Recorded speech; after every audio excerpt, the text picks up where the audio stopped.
Nasib pilu Sidik Edward, dagangan bakso sepi gegara di review food vlogger. Begini nasibnya sekarang. Seorang aktor kenamaan curhat pilu lantaran dagangannya sepi peminat.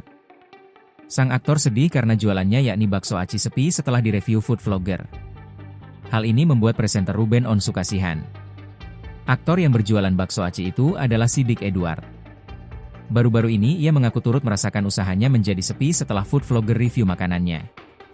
Sidik yang kini kembali berjualan dengan motor itu mengatakan usahanya ikut terdampak karena review food vlogger.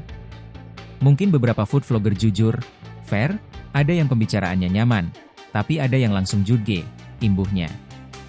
Menurut Sidik, cara penyampaian seperti itu yang akhirnya bisa disalahartikan oleh orang. Jadi orang-orang langsung nilainya ini udah nggak enak. Dari situlah mulai, jelas Sidik menggambarkan penjualannya tak lagi stabil. Sebenarnya, Sidik tak mempersoalkan review dari food vlogger, hanya saja merasa seharusnya bisa disampaikan dengan cara yang lebih baik.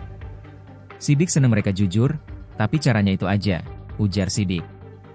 Ruben Onsu yang mendengar hal itu kemudian berpesan pada siapapun, termasuk food vlogger. Please ketika memang ada kritikan yang sifatnya berbahaya untuk si penjual dampaknya, lebih baik dikasih tahu internal, akan lebih fair, kata Ruben. Download Tribun X sekarang, menghadirkan lokal menjadi Indonesia.